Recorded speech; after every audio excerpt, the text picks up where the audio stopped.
और अब बात इलेक्टोरल बॉन्ड की। इलेक्टोरल बॉन्ड को लेकर सुप्रीम कोर्ट ने एक बार फिर फटकार लगा दी है।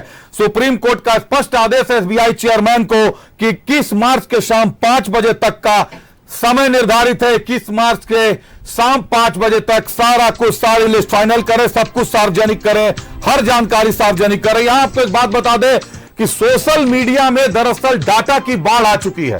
सोशल मीडिया में इतने तरह के डाटा आ रहे हैं कि कोई डाटा बता रहा है कि भाजपा को 4,602 करोड़ रुपए मिले हैं, टीएमसी को 1100 करोड़ मिले हैं, कांग्रेस को 1500 करोड़ मिले हैं। कोई दावा कर रहा है कि भाजपा को 7,000 करोड़ मिले हैं। लेकिन अभी तक अगर सार्वजनिक या आधिकारिक तौर पर सार्वजनिक करने की बात कहे तो कुछ भी सामने नहीं आया है। ऐसे में सुप्रीम कोर्ट ने एसबीआई के चेयरमैन को ठीक ठाक फटकार लगाई है और उन्हें 21 मार्च का डेडलाइन दे दिया है कि डेडलाइन के भीतर, शाम 5 बजे के भीतर स्पष्ट तौर पर सारी लिस्ट सार्वजनिक करें।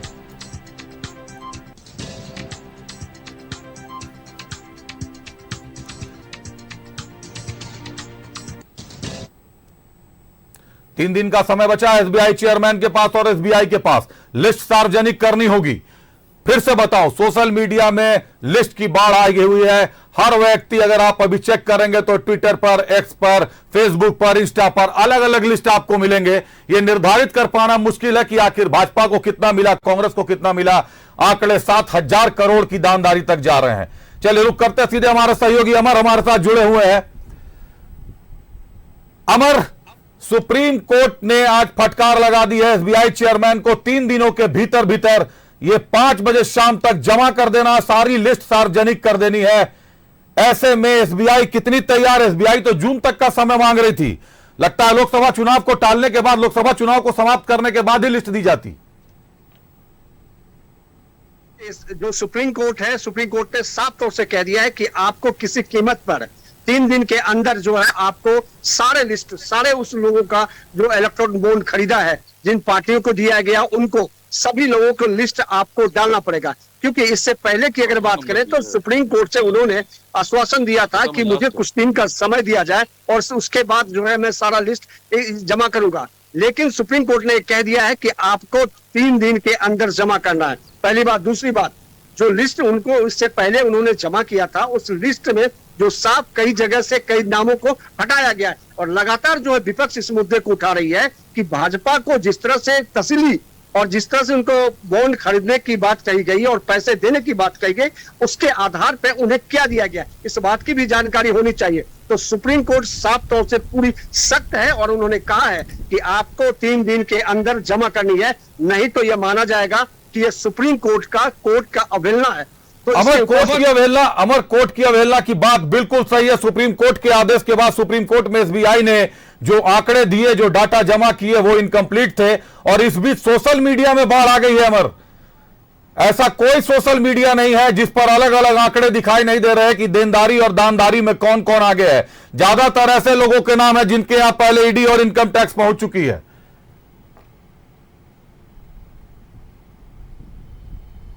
देखिए, सोशल मीडिया के ऊपर आप नहीं जाएं। सुप्रीम कोर्ट भी कह रही है और एसबीआई भी कह रही है कि सोशल मीडिया के ऊपर आप ना जाएं, क्योंकि कोई ऑथेंटिक खबर नहीं है।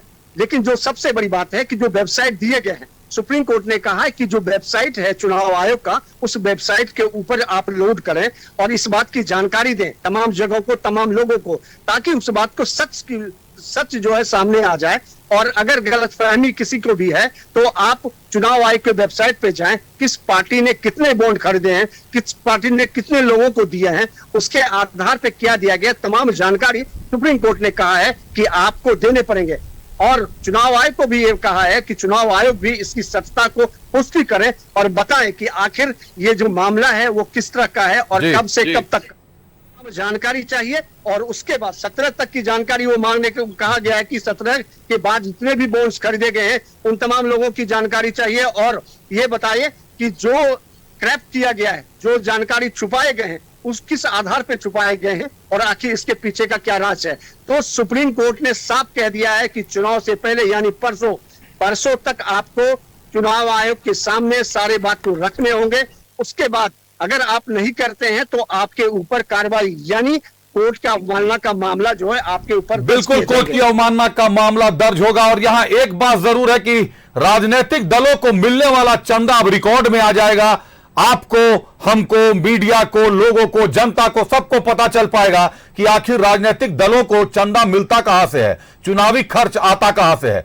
क्योंकि राजनीतिक दलों को चंदा मिलने का मामला तो काफी पुराना है, काफी पहले से चल रहा है, ब्लैक एंड व्हाइट का खेला काफी पहले से चल रहा है। लेकिन अब जब सुप्रीम कोर्ट ने इस मामले में इंटरफेयर कर दिया, इसके पहले भाजपा ने इलेक्टोरल बॉन्ड निकाला, तो केंद्र सरकार के पास सारी जानकारियां थी, लेकिन जनता को और मीडिया को जानकारियां नहीं मिलती थी, सूचना के अधिकार से भी वंचित रखा गया था।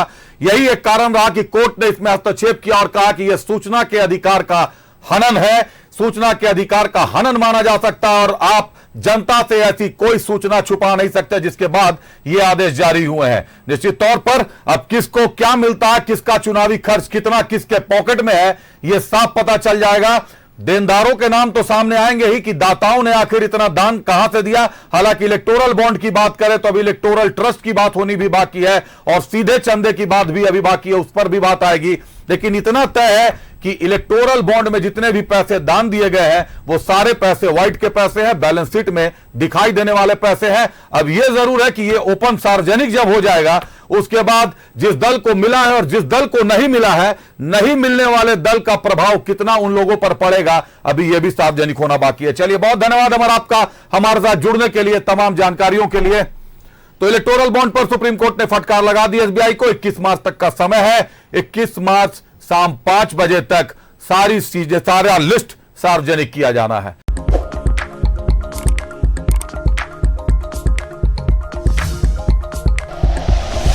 Like and share videos, subscribe करें हमारा चैनल और प्रेस करें बेल आइकॉन। न्यूज़ 11 भारत, सच है तो दिखेगा।